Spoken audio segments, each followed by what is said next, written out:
Hi everyone, I'm Sanjana from Belong. The Belong Online Literature Festival, or BOLF, is an initiative of Belong, a social venture that seeks to bring discrimination-free studies and experiences to people um, who face identity-based discrimination. We run programs for inclusive housing, mental health, research, as well as book club and library for inclusive literature. You can learn more about these on www.belong.net. Before we begin, we want to acknowledge the tireless efforts of our festival partners, the Wire being our media partner, the British Council as our cultural partner, and our accessibility partner called Access for All, without whom this event would not be possible. Now on to today's session. The session is on event memory metaphor, how the partition continues to shape India, with Aanchal Malhotra, Debjani Sengupta, Sukrita Paul, and Varud Gupta. The session will be moderated by Nirat, who is the founder of Belong. Thanks, Anta. Thanks very much. And hello, everyone. Super excited to kick this session off with a fantastic set of panelists who approach partition in their own very unique ways. So the partition of India was perhaps the largest forced migration and the othering of hundreds of millions of people. And it still continues to shape us in many, many different ways. And through the next 90 minutes, we'll find some of these ways in which the partition still sort of plays a very large role in what India becomes and is becoming. So the topic for today's discussion is partition as event memory metaphor, which is truly a very large canvas, and I want us to quickly get started. What I'll do is I'll very quickly introduce the panelists, but that will be a fairly brief introduction because I do want everyone to talk a little bit about their work in greater detail, their work in partition, and really motivations for that work in partition. And first question. I'll begin with Sukrita. Sukrita Paul Kumar is an accomplished writer, poetess, and translator and researcher. She's a former fellow at the Indian Institute of Advanced Study at Shimla. She's also held the prestigious Aruna Asaf Ali Chair at Delhi University. She has published several collections of poems, the most recent ones being critical books like Partition, The New Story and Conversations on Modernism. And she's also edited several books, including Ismat, Her Life, Her Times, and Cultural Diversity in India. Her translations of fiction from Urdu and Hindi have been published by HarperCollins and Katha. Welcome, Sukrita. Debjani Sengupta is the author of Partition of Bengal, Fragile Borders and New Identities. She has also edited map making partition stories from two Bengals and has co-edited with Rakshanda Jalil, Women's Writings from India, Pakistan and Bangladesh, The Worlds of Bangla and Urdu. She's one of the editors of Looking Back, the 1947 Partition of India, years on. Translations from Bangla have been published in the Oxford India Anthology of Bengali Literature, Volume 2, and in the Essential Tagore. She teaches at the Department of English at IT College in Delhi University. Welcome, Debjani. Thank you. Aanchal Malhotra is an oral historian and the author of Remnants of a Separation, A History of the Partition Through Material Memory, which has been shortlisted very recently for the British Academy's 2019 Naif Al-Rodan Prize for Global Cultural Understanding. She's also the co-founder of the Museum of Material Memory and lives in Delhi. Welcome, Aanchal. Varud Gupta was bred for the business world, but then through twists and turns, found himself in the space of culinary adventures. He was documenting odd jobs as a cheesemonger, and that's when his journey as a writer began. His first book, Bhagwan Ke Pakwan, was a travel narrative through the faiths and foods of India. And the graphic novel Chotu, A Tale of Partition and Love, represents the culmination of that first chapter on this new existential path. So welcome, Varud. So fascinating sort of conversation I'm sure we'll have in the next 80 or so minutes. I have 4 or 5 large questions which we sort of address sequentially, focused on different parts of the partition. But I do want to get us started with this first large question, right? If you don't mind, perhaps starting with Sukrita, then Debjani and Aanchal, and then Varud, could you just introduce your work as it relates to the partition and also your motivations for that work? So Sukrita, if you don't mind getting us started with that. So, you see, I've been asking this question to myself forever. because my career started as a person who was kind of doing literature, English literature, and then I got into American literature and a PhD and fellowships abroad, etc., etc.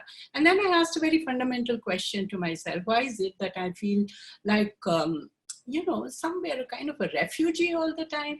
And I understood that that came from my father, because he was a refugee once from 1947 experience, and I think he remained a refugee forever. As a writer, he was writing constantly on partition experiences and using partition as a metaphor. And I inherited that, and I kept thinking of it. And finally, after my PhD, I decided to really ask this existential question to myself and started working on partition, basically, I think only to understand my own self much more. And then vis-a-vis the experiences that the family had gone through. And then I started digging deeper into it and worked out a project which was really talking about narrating partition. And that's what my book is all about, actually. So my academic work shifted entirely from doing American literature to Indian literature, and primarily Hindi and Urdu, while I was teaching really in the English department.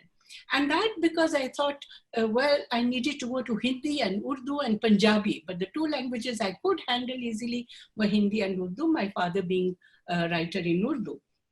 And so I discovered, basically doing that literature made me understand the phenomenon of the event of partition a little better. And I think I've been trying to sort out the chaotic mind that I inherited as a kind of refugee mind, I would say, and to, in a way, basically looking at the works in literature, not from the point of view of understanding the historical phenomenon as much as to understand at the micro level what the diversity of experiences there were partition related.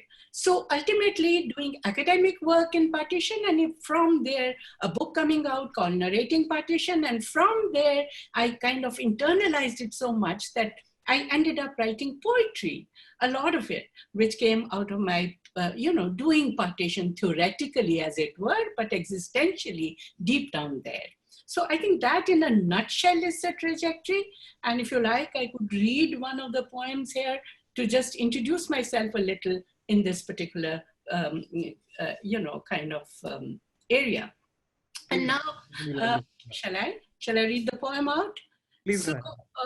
So this actually came out, I mean, the first poem that came out was something that, in fact, Debjani and Rakshanda Jalil's book, Tarun Sen's book, it carries a poem of mine, but I'm not going to read that, Debjani, and I will read something else. And this is when in 2002, and I want to emphasize this point because the continuities and what we call the long shadow of partition is constantly with us. And it's very difficult to shake that off, primarily because of the cultural reorientations that you notice, that's one, but also that there would be riots off and on in India. And this divide, Hindu-Muslim divide, became larger in my mind, particularly in 2002. And this poem comes out of that, actually. I'll read one more poem later, but I'll read this one first. The Hunt. The unborn Gujarat. The fetus with half-formed eyes and deep wounds, gaping from the ripped belly of the woman, wrapped in halos of bloody tails. Earlier, when the earth quaked and the primordial darkness lifted, there was light.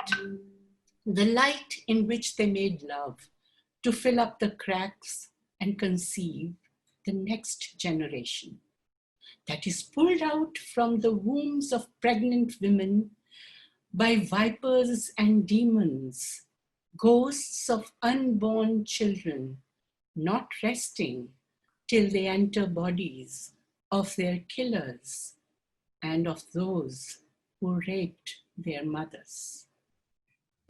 No, that's really powerful. Thank you for sharing that, Sukrita. Thank you. And we'll come back to this theme, this refugee mind. I love that sort of phrase that you used. We'll come back to that. Can I ask Debjani if you can just share your work around partition and also your motivations next, please? you know, one of the reasons why I came into partition and partition studies was completely by chance, because I was born to parents who were migrants to the city of Kolkata. And it is like many things in life, you know, and many fortuitous chances in life. I grew up with these stories of, you know, a refugee life, and, you know, and what it meant to be an exile, and what it meant to be a migrant in a new place, and what it meant to start life anew.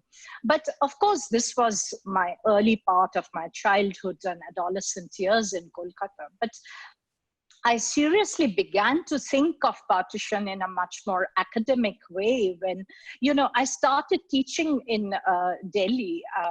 Once I was in a refresher course for young teachers, and I got into a kind of academic fracas with some colleagues because, you know, because I was making a presentation on Bengal partition, and the first question was, oh, was there a partition in Bengal? We didn't even know about it. So, you know, it sort of really made me think about this constant, you know, at least in the 80s and the 90s, this constant focus on Punjab had actually obliterated, you know, in many ways, where partition has had other geographical sites. And other geographical areas where the partition has played out in much more longer ways than it has in Punjab. So this is not to say that, you know, Punjab's partition is bloodier than Bengal's. I'm not making a comparison at all. But what my work tries to do is to reinstate into partition studies the forgotten narratives of other geographies.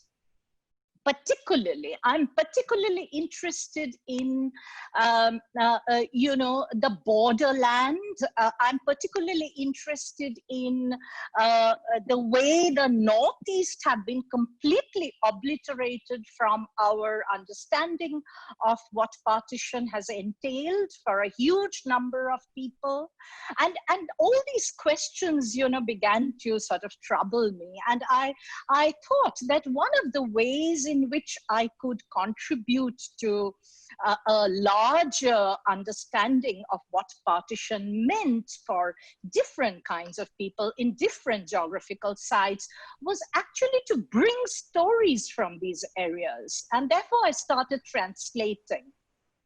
You know, I came into partition more through translation than through academic you know, forays. So I started translating stories from Bangla. I started translating stories from the Northeast, and I began to get interested in the ways, you know, the contours of the partition is very different in all these areas. So it was just by chance, Nirat, that it happened. But I'm very glad I'm here. And let me say how honored I am that I'm in this wonderful panel with such great writers. And I have two co-panelists who will also be, whose also work I have edited in one of my books. So I'm very happy to be here with all of you. Thank you, Debjani. That's fascinating. And we'll go fairly deep into the forgotten sort of narratives of partition, especially geographies. So thank you for sharing that. You've written a fascinating book, Remnants of Partition, that looks at material memory. And you've done research in both India and Pakistan. Can you just talk a little bit about your work and your motivation to focus on these things? Yes, I would love to. But first, it's such an honor to be on the same panel as Debjani. I've had the chance to spend time at Shimla and of course in the 1947 as well.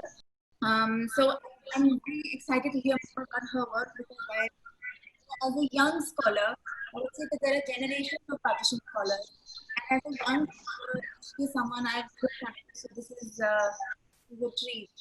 As for my work, I academically or my academic began that my foray into partition really began as an artist because I trained as a metal engraver. So I was studying visual art in Montreal, and I happened to take a sabbatical year and come home to India, where I was introduced to two material artifacts that were carried from Lahore to Amritsar by my own family that I had either seen in my life or not given any importance to, or had probably never even considered them because they were really so mundane. It was a ghada and a guz, a yardstick. And the person that owned those objects, my grandfather, my maternal grandfather, when he started talking about them, there was such it was a completely transportive experience where he was not only transported to his childhood, of course, because he was remembering how that lassi ghada was used or how that guz was used in the clothing store in Lahore, but he was also transported across this very impenetrable border between India and Pakistan. And at the time when I was 22, I found it to be such a visceral experience that 66 years later, a man who has left his homeland can still go back through these two objects. And I think I began an exercise just for myself to look at what things people brought, because the first thing they say is that we didn't bring anything or we came in the middle of the night. But of course, partition experiences are far more nuanced than that. So it was like an exercise for myself to see what people brought, what they considered valuable, was it things that they took in haste? And then of course, going a little bit deeper into these interviews on both sides of the border, yes, India and Pakistan, why it was so important for me to also look at physically the other side and what one finds there, but all done through the study of things. Another very important thing for me was the fact that no one had done a material study, and how was that possible? We as Indians, as Pakistanis, as Bangladeshis, we hold things, so we are hoarders of things. We keep things for generations, and yet no one had looked at the things that people thought precious enough to carry to, what was going to be their adopted homeland now. So I think that the project has many tangential themes, but for me, of course, the material culture is one thing, generational memory is another. Because when I studied in Delhi, and what I studied about partition is certainly not the things that I heard from people. We teach a very reductive kind of history at school. I know that's changing, but of course, change takes a long time to develop. So I think that it was also to record something for posterity's sake, because if I knew so little, and if so conveniently my grandparents had been reduced to numbers and statistics, then who would know what would happen in the generations to come? So it was to record the nuanced variety of experiences for posterity. Thank you. That's absolutely fascinating. I mean, those reasons are fascinating, and I'm really hoping we'll get into some of that, what you found. Varud, moving to you, you've used a fascinating format. You've written a graphic novel that looks at a couple of friends, young friends, and their sort of experience with the partition. Can you tell me what your motivations have been to write this and also to use this format? Yeah, absolutely. Thank you, Belong team, for having me. So the way I came to partition was quite roundabout. I didn't grow up in India. I grew up out in the States. And as part of this strange journey I was going on related to food and travel, I ended up moving to Delhi. And it was during that time where I was trying to understand, okay, what is the food scene of India, specifically how Delhi cuisine has changed over the ages. And one important part of that was actually during the time of the partition, how a lot of the food actually changed. At the same time, started working on this graphic novel, which was called Chotu, with the unifying theme of the idea that anyone, no matter how small, can make a difference. At that point, we were looking at when actually this book would take place. And one thing I found talking to my grandparents were how pivotal the partition was, but also I think very much what we're going to explore today is how much the partition has continued to exist in our lives to the present. And so what happened was a strange blending of first from a food angle, but taking the story of actually my grandfather who grew up in Chandni Chowk. They used to run a sari shop there, and how the coming of age story basically transformed during the time of the partition is what became this book called Choktu. Thanks, Varud. Yeah, so let's explore some of those themes as we go forward. So with that, let me jump into the first sort of large question, right? So a lot of us, we think of the partition as this very large thing, almost like a hyper object. But it's nebulous, but it seems like it's set in time. There's one specific date when the partition happens, and also that everyone's affected by it very, very similarly. Right? It's homogeneous and it's set in a certain sort of time frame. However, like you said, it has played out very, very differently for different people. It played out very differently for different people on the east and the west, on the borders, in the northeast, and the time horizons, the time frames for partition for all of these different people were also very different, right? It was a fairly prolonged process for many, many people. So perhaps, Sukrita, I'd like to ask you, if we look at just women, right? How was the partition process different for women as compared to, let's say, others in a society? Yeah, I think it's very important to look at that side. I mean, basically to look at women who were victims, and there was so much of loud silence about that, their experiences for years and years, decades and decades. And I think, therefore, this title of Urvashi Bhutalia's book becomes very, very pertinent. The other side of silence, you know. So it's people like Urvashi Bhutalia, Kamla Bhasin, and Ritu Menon, and others who actually kicked this off very well by actually collecting narratives by women who were really affected by the partition. But this partition, which they were there was almost like an engineered forgetfulness. You know, you kind of repressed. They were repressed somewhere, or they thought they had flowered out because of the fact that they were out of the four walls, you know, where they had been captive. But there is no point in really focusing on that as much as the fact that there was so much of violence and gruesome at that. Rape, and in fact, Veena Das calls it the colors of violence, you know, the kind of violence that was particularly, you know, suffered by the women. And there's a whole lot of literature that was being created around that phenomenon, you know, of the experiences of the women. In fact, one of the stories which is very strange, the first story that hit me very hard was A Leaf in the Storm, which is actually, you know, a story by Antajanam. And this is to do with multiple rapes that a woman goes through and is pregnant. And then how does this immediately when 1947, through 1947, she's pregnant, and then she's carrying this baby and she wants to abort it and she's not able to. And what is her relationship with that baby? You know, there's a tremendous amount of bitterness, etc., that obviously is there. But the story seems to eventually become a beautiful story because it gets narrated in such a way that it deals with that relationship between the unborn baby and the mother-to-be.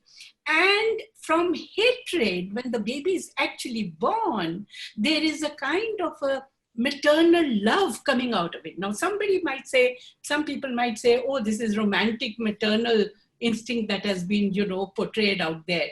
But the fact of the matter is that biologically, when the baby's sound of cry is heard, there is something that happens to that woman, and she wants to feed and nurture that baby.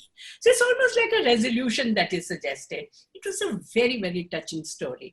And from that kind of the story of violence, and then how the resolution is also built into it, from that point to the rehabilitation of women and Lajwanti, the story that is iconic story written by Rajendra Singh Bedi, from the whole question of honor, the way it is dealt with. What about tamas, the way Bhisham Sahni told me in my, you know, very extensive interviews that I had with him.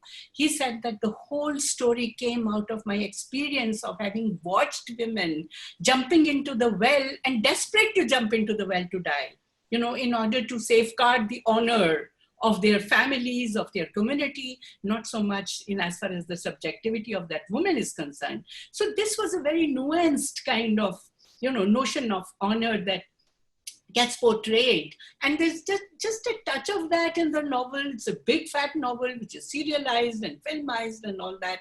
But that was the motivation for which, Bhisham Sani wrote that novel.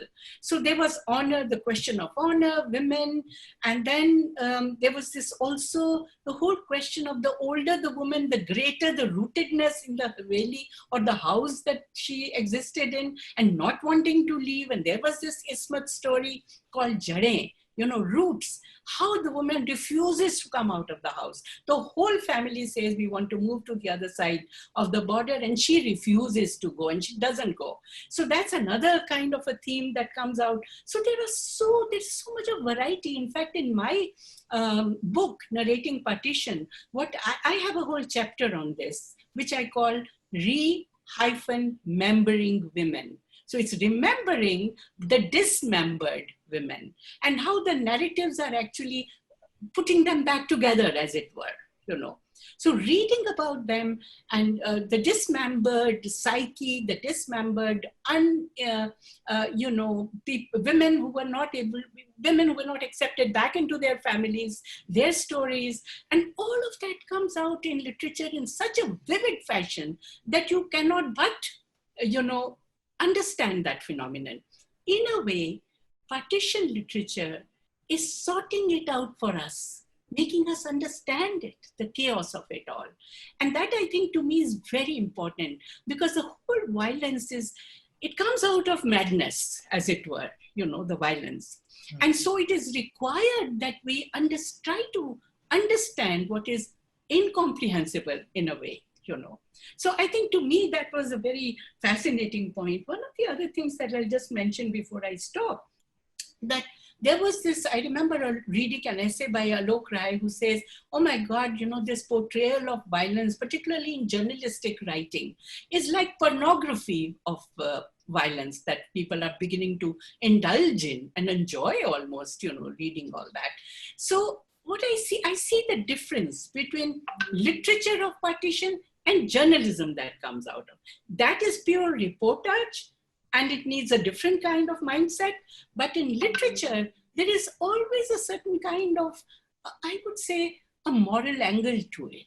So if it is one community that is shown to be violent, surely in that story, there would be the other community also present who is showing compassion and so on. So it's both ways, working both ways. It's not a blame game that is going on in literature. To me, that is very important. And in women in particular, I think the silences are broken through the narratives that come out, not only by women, but also by men writing. What about Kholdo? Manto's story, Kholdo. I mean, it's very difficult to digest that reality. And yet, it has happened. So you come out of the experience of reading the story by saying, oh, such a beautiful story. It's a beautiful story about a very ugly happening. So that, to me, is the message of literature in a way. It shows a mirror to us. Thank you, Sukrita. I think those are really, really large questions to think about. And I think the role of literature that you've said, truly we need to delve much deeper into that.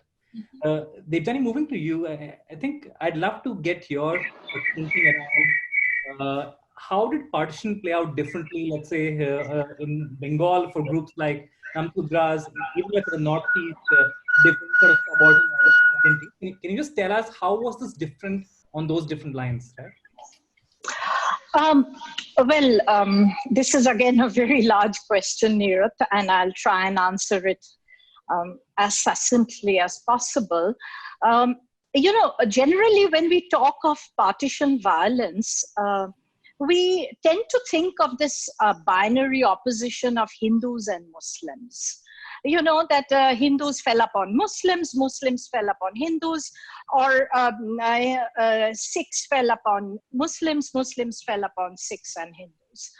In the Northeast, for example, this is very complicated.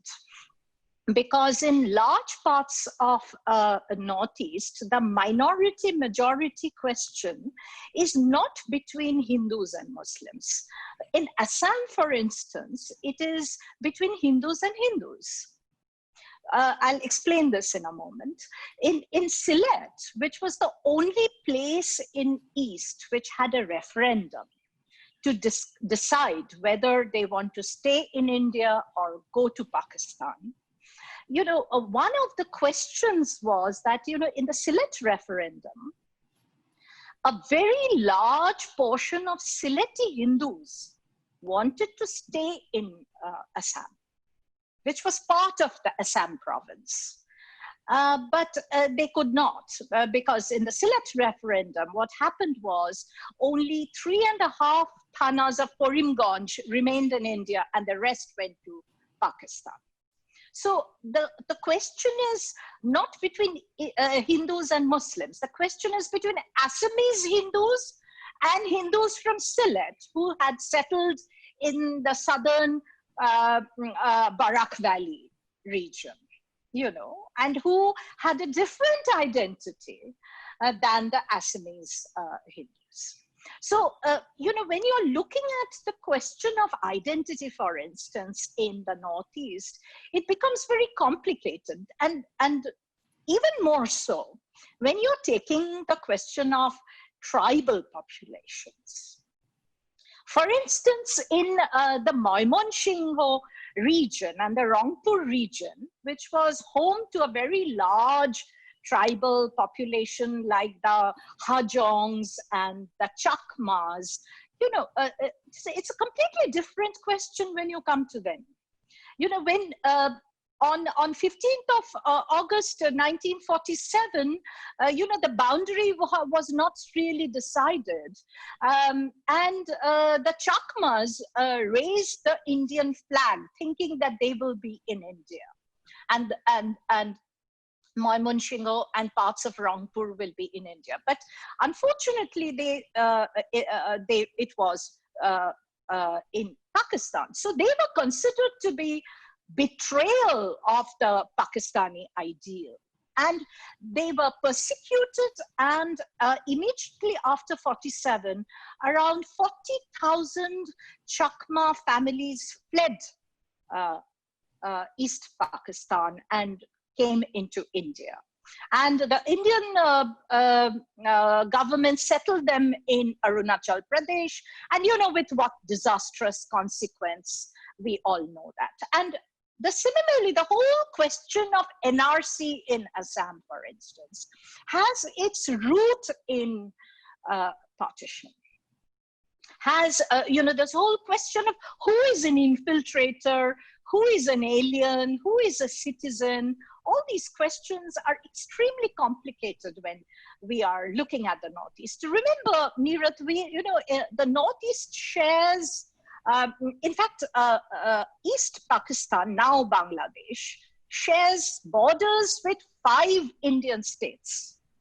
And it's like more than 4,000 kilometers of international borders. And many of the parts of these borders have historically been very porous borders. People have historically moved across these geographical areas. And suddenly, it has suddenly, this frontier land has become a borderland. And, movement of people then becomes restricted, kinship ties, economic ties, all these are negated. So what happens to people who live on the border areas? These are very interesting questions, and they are very complicated questions, particularly when we are looking at the eastern part of the country and its the porosity of its borders. So these are just rough, some of the things that I feel are very different from when we are looking at the partition which happened on the western side. In the western side, when Punjab was divided, it was a kind of settled question, in the sense that, the government took certain steps to repatriate or carry people from one point to another point. You know, there were government helps of refugees for refugees and rehabilitation and their resettlement. But that kind of sustained governmental work in the eastern part is still not visible. You know, it's still not visible even 70 years after the partition. Debjani, thanks very much for surfacing that. That's a very, very crucial distinction. I think obviously it's multi-layered. There's a lot that needs to be investigated, but certainly thank you for surfacing that that sort of difference. Aanchal, I'd like to move to you. Now, partition still triggers very, very powerful memories for hundreds of millions of people in India and in Pakistan. And for some people, some of those many millions, it's a constant sort of companion, right? It shapes their daily actions. In your work, how did you find people think about their lives before, during, and after partition? And how do their actions in the last 70 years and even now, how are they shaped, right? Could you share, could you answer this broadly, and also maybe bring out a couple of short anecdotes or stories from your book that really sort of illustrate some of these memories, some of this shaping of behavior by partition memory for people? Well, I think first thing I want to say is that we don't have any shared history of partition, which is already problematic, because the 4 countries that it actually affected, India, Pakistan, East Pakistan, and now Bangladesh, and England, which we conveniently tend to forget, does not have a shared history of what happened, which means that there will always be versions, and within that country, there will be further versions of how people felt this.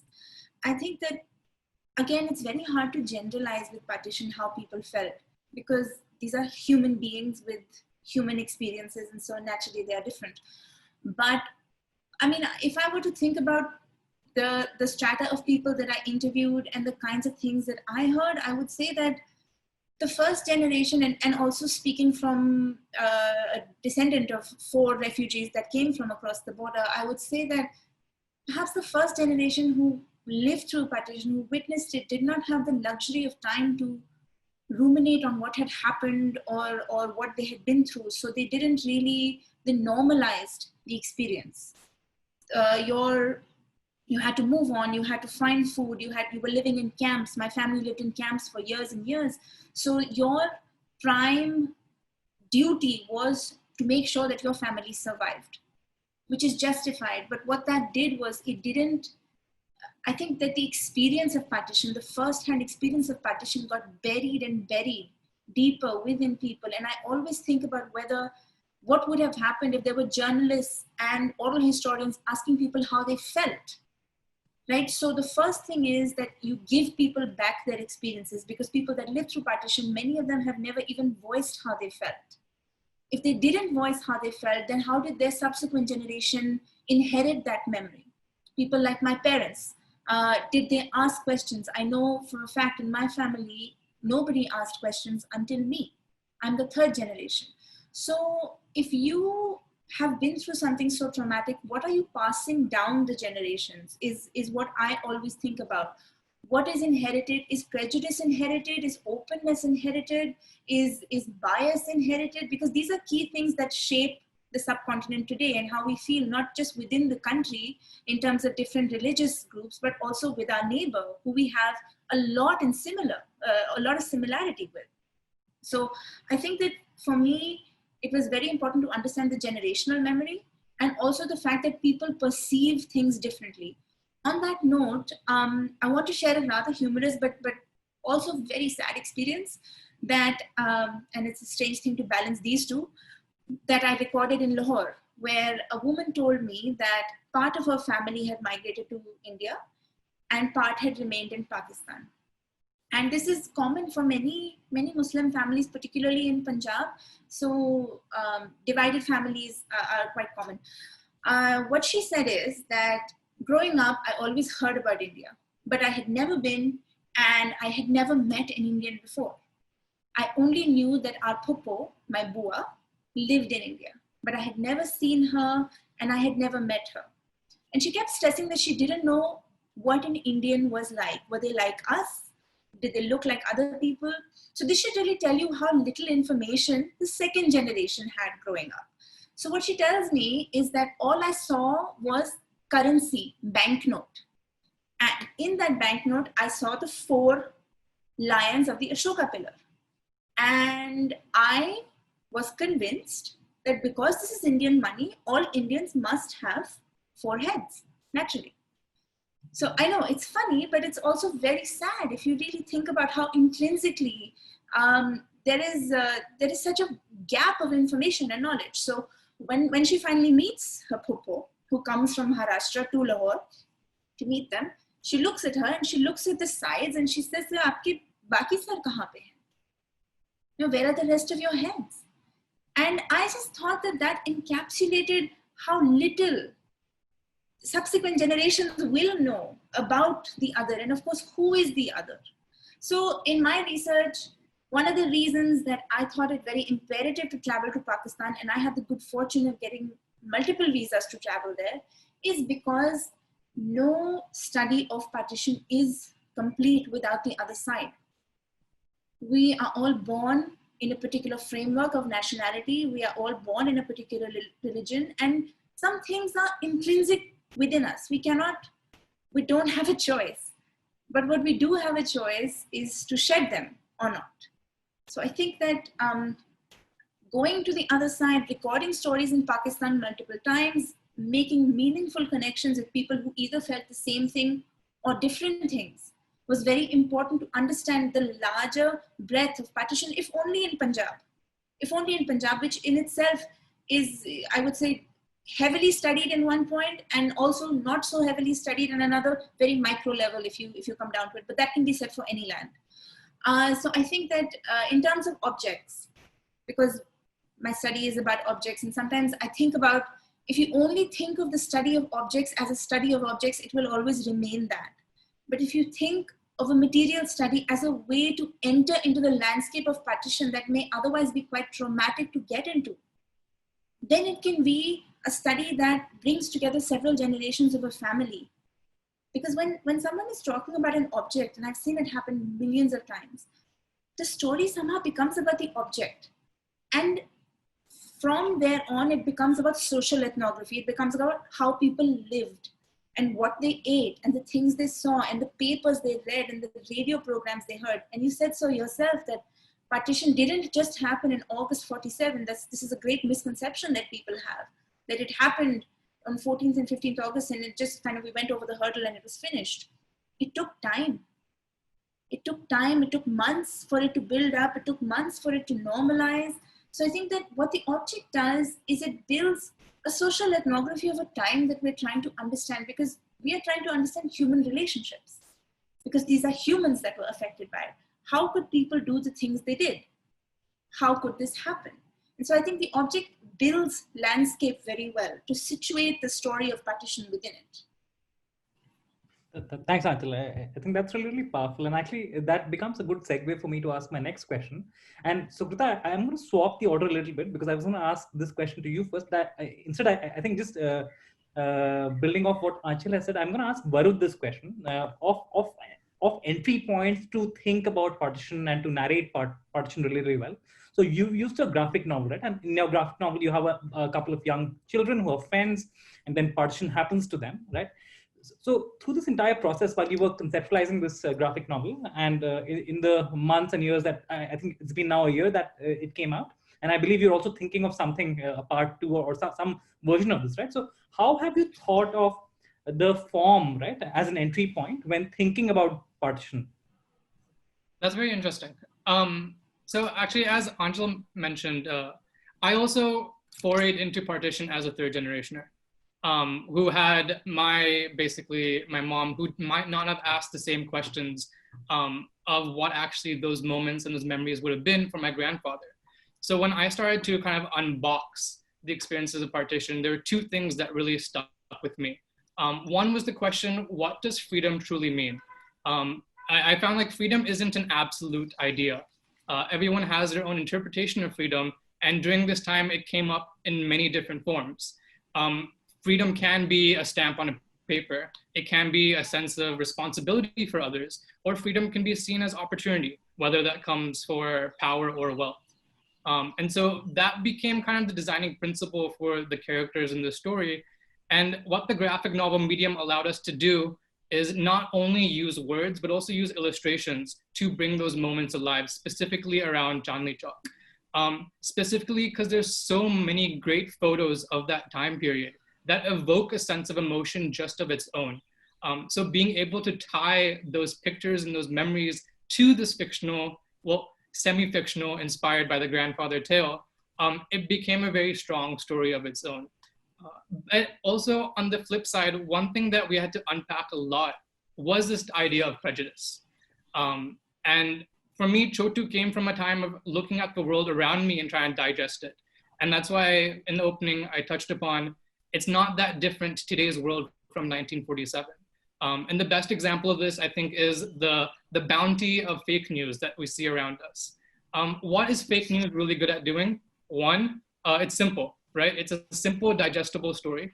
Two, it often solicits some type of fear or emotional response or sadness. And three, it often triggers a pre-existing bias. And these biases, well, they are recursive. They keep building upon each other, whether it's institutionalized or passed on from generations, which is something we really do see with the partition. Specifically, I had, when the book came out, I had a grandfatherly figure approach me and actually say, we should not write books about the partition because it evokes bad memories of the time. It wasn't a great time and place to sit down with him and unpack that statement. But what I should have said at that moment was, maybe it's your prejudices of the time or the ways that you've come to unpack it yourself that leads you to these bad memories. And I think everyone here on this panel, the idea is that we have to unpack it. We have to digest these stories. We have to explore it so that we can understand and grow from it. And the best example I have of that was, the story was based off of my grandfather. I had the great fortune of sitting down with him over 6 months and unpacking those stories. And my favorite part of this, apart from the book, was over those 6 months, unpacking what became a perception of hatred at the very beginning of our conversations, and unpacking it to how this community interacted and existed before the moments of partition, and what are those memories that he might have also repressed from his time. And I think we can do that through literature, we can do that through books, but I think each of us and everyone watching this panel, you can do that with conversations in your family and the people around you as well. It's unboxing those prejudices and biases become a very important thing for us as a community. Thanks, Varud. I think this is building off what you said and what Aanchal said. So it's super, super important for such conversations to take place, right? For people to unpack their trauma, unpack memory. And I think language plays a very, very important role. The vocabulary that you use in your own head and also in conversations with your friends, right? And the metaphors that you use becomes really important. It's very important to choose the right language and to create, construct sort of, because like you said, bias can be recursive, right? So if you get trapped in a vocabulary that's biased, then that sort of doesn't really go anywhere. So Sukrita, you've sort of written a lot in different formats. You've written poetry, you've written books, you also translated. If you were to look back at the last 40, 50 years and the literature around partition in the last 40, 50 years, what are the different kinds of metaphors that you see have been used to describe the event of partition, the impact of partition in people's lives? What do you think is good about that literature, that vocabulary, those metaphors? And what do you think is not working right now? Yeah, you see, I think some of the things that are recurrent, as metaphors. One is madness as a metaphor, You see that right from Toba Tek Singh, the story. I mean, this whole question of the mad person coming across to the reader is probably more sane, because he just climbs up the tree and he looks down and he says, is this Pakistan? And is this side Hindustan? And then he goes into Upadi Gurgur, etc., nonsensical kind of gibberish. Now, the point I'm making is that, whether it is, say, again, Bhisham Sani, who uses one of the characters is a mad character in his novel Tamas, Jarnail Singh. Similarly, if I may, refer to a novel which my father did, which was Sleepwalkers, which is being studied everywhere now. Now, in this novel, again, there is Diwane Maulvi Sahab, who has carried within his mind a part of Lucknow to Karachi. And he is Muhajir out there, but he is conveniently using madness, the author is using madness as a kind of a metaphor there to show as to how this person, if he remembers, if he begins to think that yes, he's in Karachi and not in Lucknow, then he will probably die. He will commit suicide because he's so attached to Lucknow. So he's carried that Lucknow there and is recreating in language and in metaphors of the mango, Malihabadi mango lying in the drawing room, So things like that. So I think madness is a very important metaphor in a way that is being used again and again, and it's very useful because you also begin to see how the line between normal and abnormal, madness and sanity, it melts in that, And you begin to see how sane people are probably out there, fighting and planning out violence in a particular way for all the riots that are happening. So who is mad? They out there or you who is... No, so that's one whole question. The other trope that is used, in fact, again and again, is that of train, right? From a train to Pakistan, Khushwant Singh's, to a story like, I think it's called Peshawar Express. Yeah, Peshawar Express by Krishan Chandra. And he uses that metaphor again as train, which is carrying people from this side to that side. It doesn't matter if it is this side to that side or that side to this side, but it always starts with life, living human beings. And by the end, the journey is over, it's like they're dead, they're corpses. Now that itself also becomes a metaphor, that journey. But the same journey of migration is used by Intezar Hussain very fascinatingly. He calls it hijrat, So he gives another mythological ring to the whole thing. So it's very interesting as to how this metaphor of journey, of train that gets used over and over again. And in fact, to my mind, I'm not ready to read that poem, but I did write a poem when the so-called migrant labor, all these migrant labor, when they were walking back recently, and now coming back to the cities, It's very strange, but the whole phenomenon, the way it is happening, it's almost like... the same journey, the way it is happening, the pathos of it, the way it comes out. So that migration now, to my mind, is like partition caravans moving, walking with their little, we have all these images that are being thrown up again and again in the media, and you see how there is this, on the cycle or on a suitcase, a baby is resting and is being taken. So all these images of travel from one point to another, and then going to the whole idea of homelessness, how there is a kind of an illusion of home, perhaps. But they go to their homes, they're not able to settle there because, again, economics, they have to come back to earning position, have to come back to earn to the cities. So this phenomenon comes out again very beautifully in a beautiful novel and much neglected. It's not translated. And this is a novel by Kamleshwar. It's called Laute Hue Musafir. There, Pakistan becomes in itself a metaphor. When these people are moving away from a village, and the story is long, I won't go into the whole story, but they come back to the village thinking that they have, because that's where by the time they're traveling and they're looking for their Pakistan, and when they reach this, coming back after a few months to this village, by that time, there are a couple of factories coming up, being constructed there. And so these people are actually in a circular way coming back to that place because they're going to get jobs there. And they arrive there and they say, Pakistan aa gaya.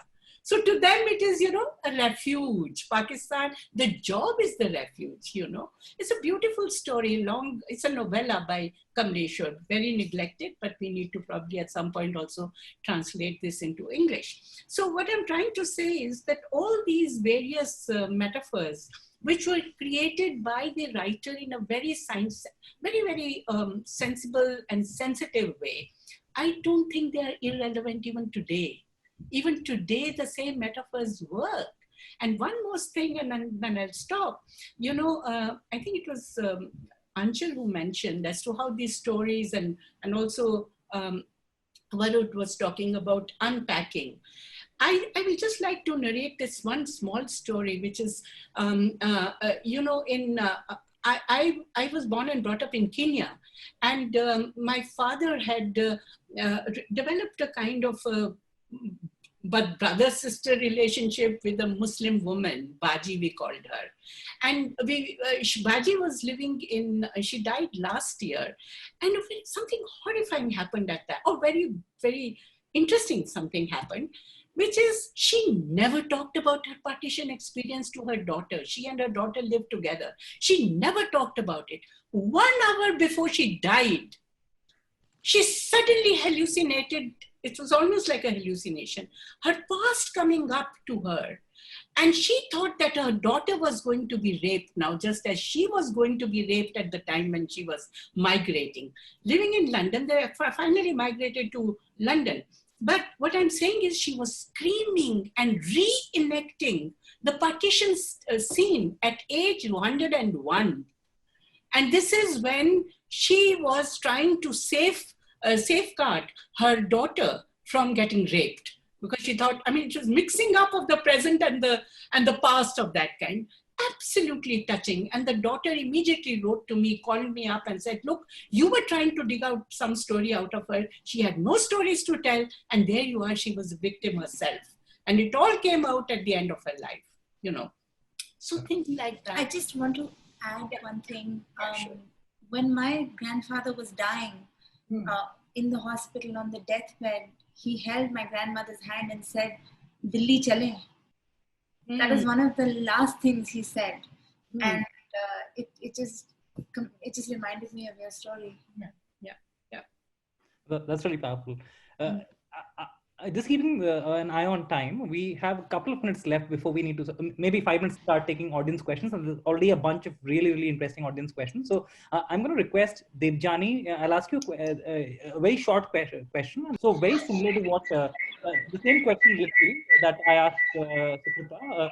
If you look at let's say the eastern side of the country and the way partition enacted there, played out there, subaltern sort of identities and the way they experience, what would be the top 2 or 3 metaphors that strike you, or the vocabulary that strikes you as having been used in the writing about those experiences, right? So a very, very brief answer from you, please.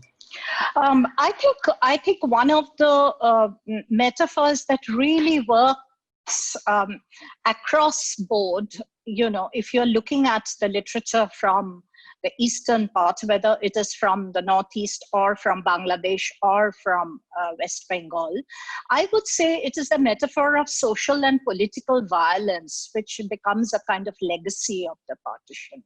And this violence is particularly, you know, very apparent when we come to the Dalits, who are a very large part of the refugee population who enter West Bengal after the 50s, particularly after their leader, Jogendranath Mondal, you know, resigns from his ministerial post in East Pakistan and comes back to and comes to Calcutta. So one of the things that I found very fascinating was this large group of Namashudra refugees who enter the state after the 50s and continue to enter the state throughout the 1960s, and the whole question of rehabilitation of this group of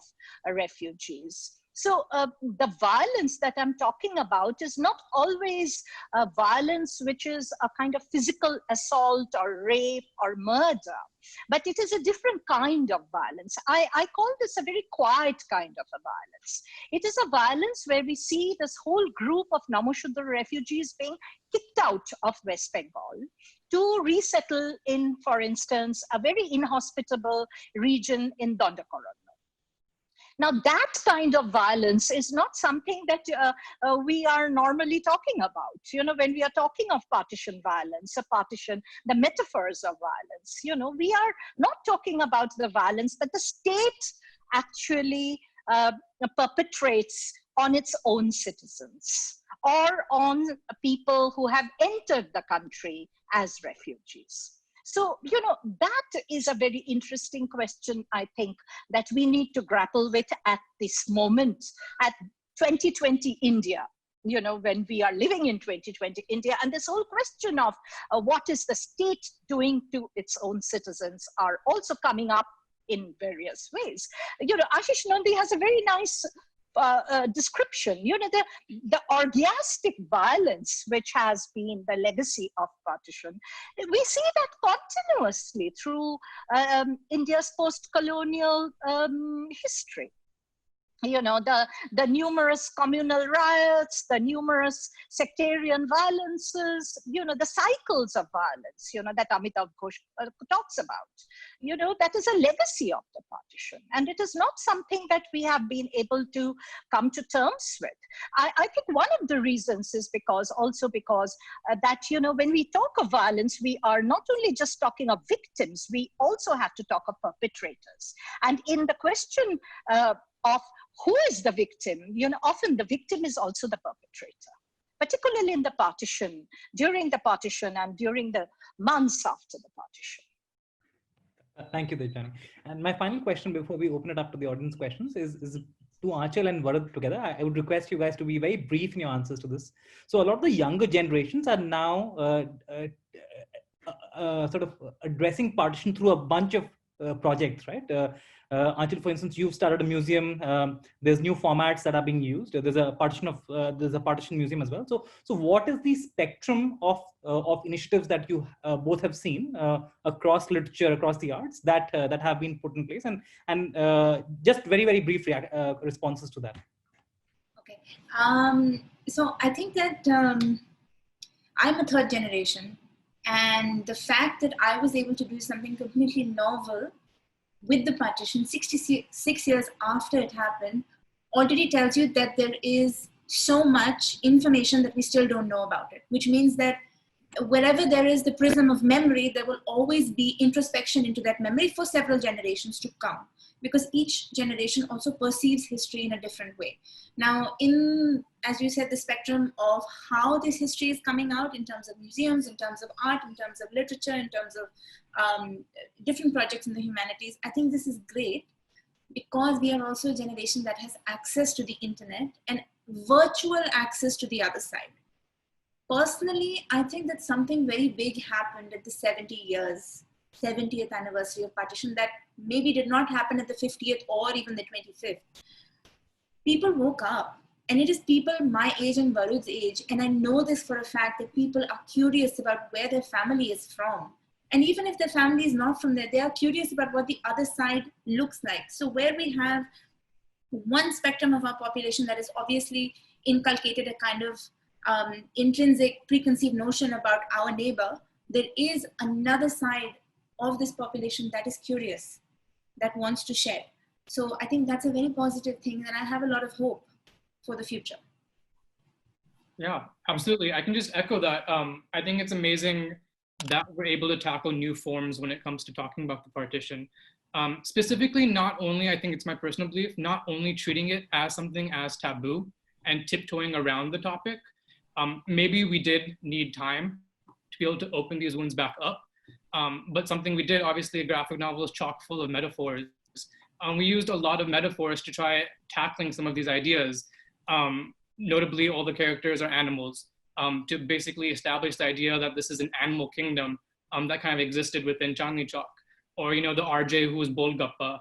Giving unique characteristics to these people through whether it's satirical humor or other forms, I think, is a very effective way of unpacking something that we treat with silence and as a topic being taboo. Thanks, Varud. All right, with that, let's jump right into audience questions, a bunch of super interesting ones. So I'm going to take a big one first.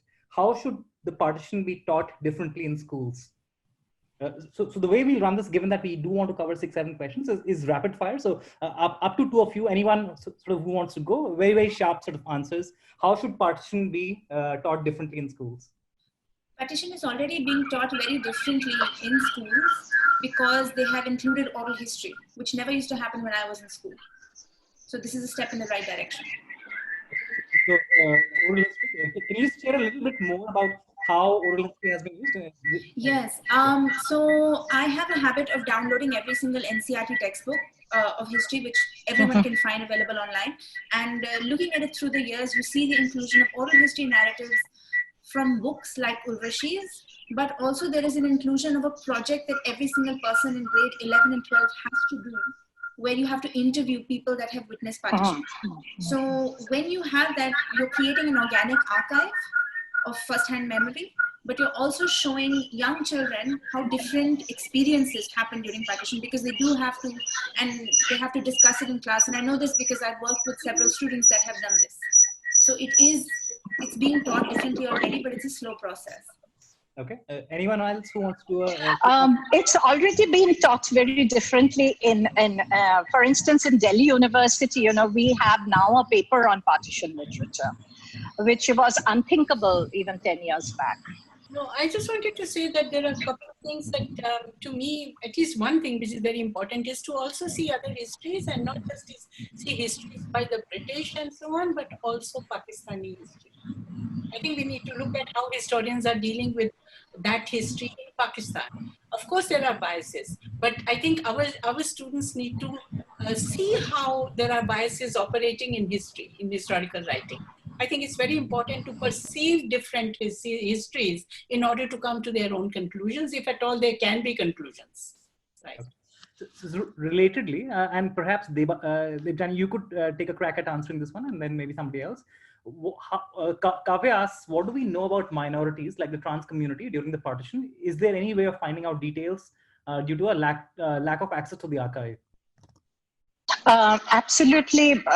There is very little information about trans people during the partition years. I have personally not come across any literary works in Bangla.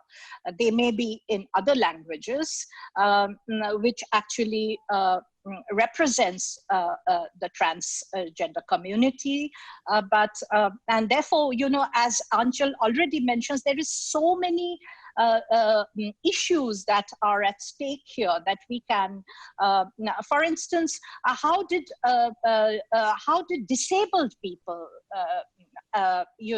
respond to the partition? These are some of the issues that we have not been able to grapple with. I'm very hopeful, of course, that a newer crop of a younger generation of scholars will look into these issues. But there is the archive is actually quite restricted. Okay. Coming to the fairly interesting question, it's not very clear who's asked this question. How did the partition redefine aspects of masculinity?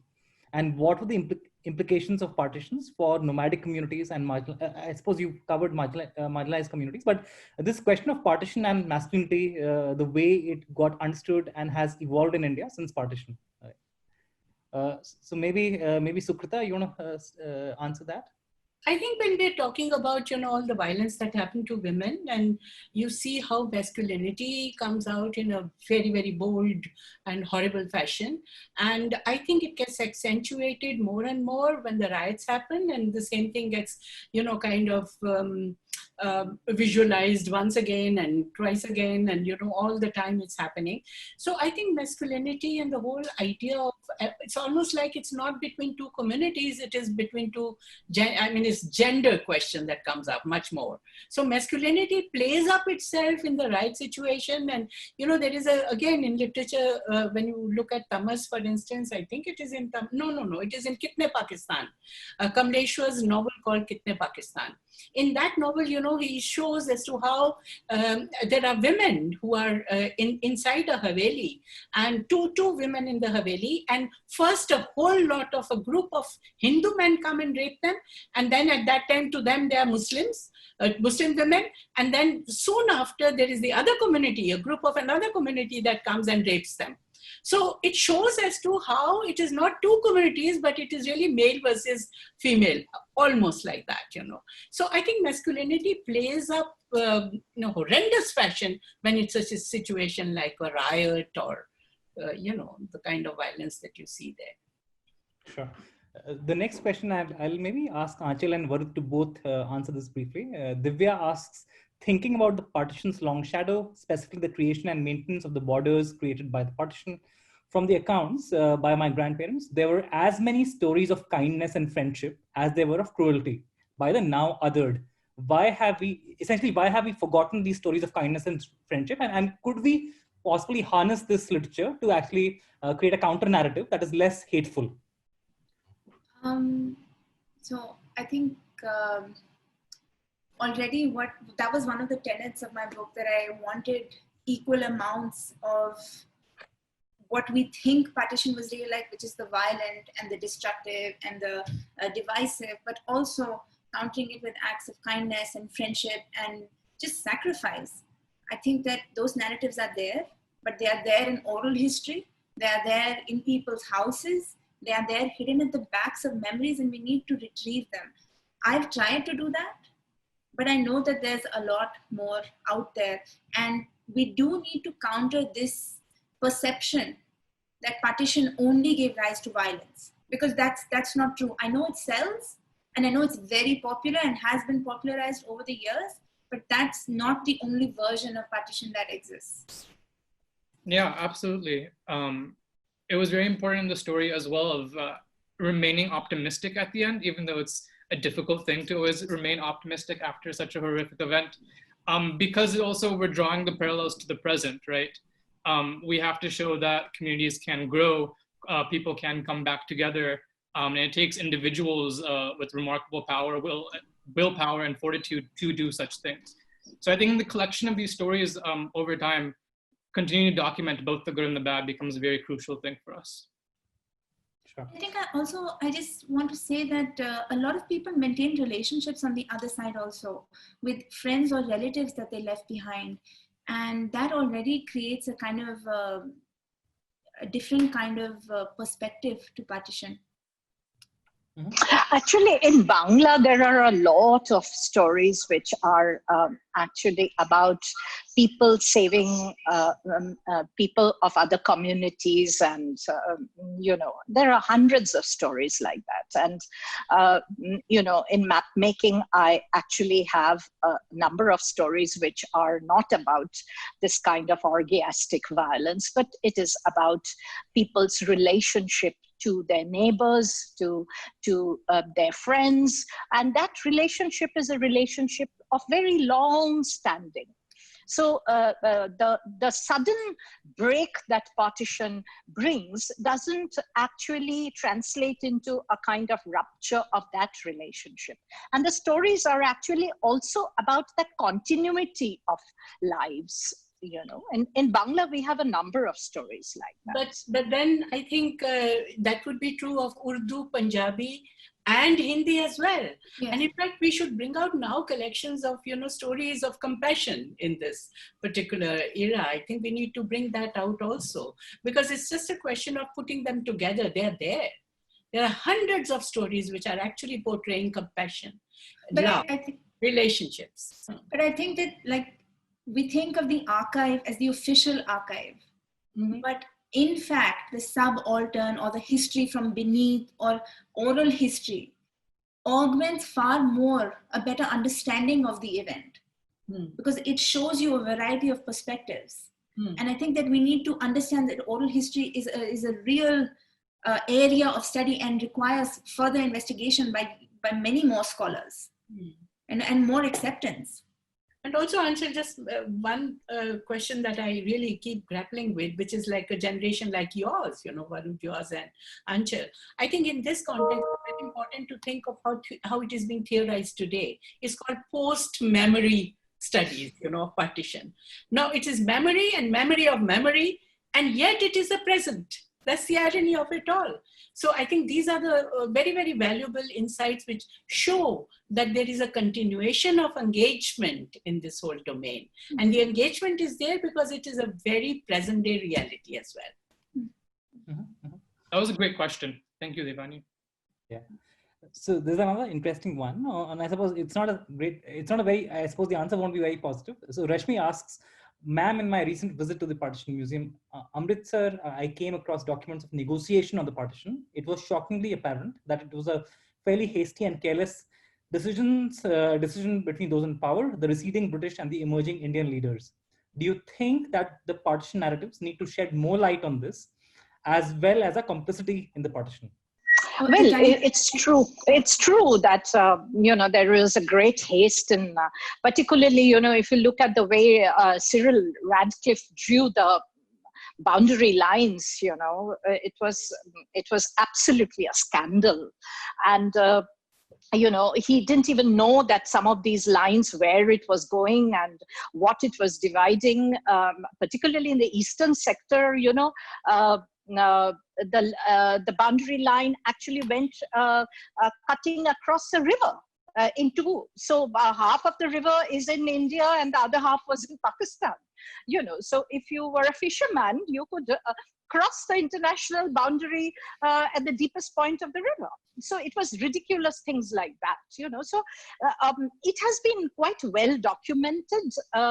And there is now, of course, Penderal Moon's book, documents all that high history, the negotiations and all that.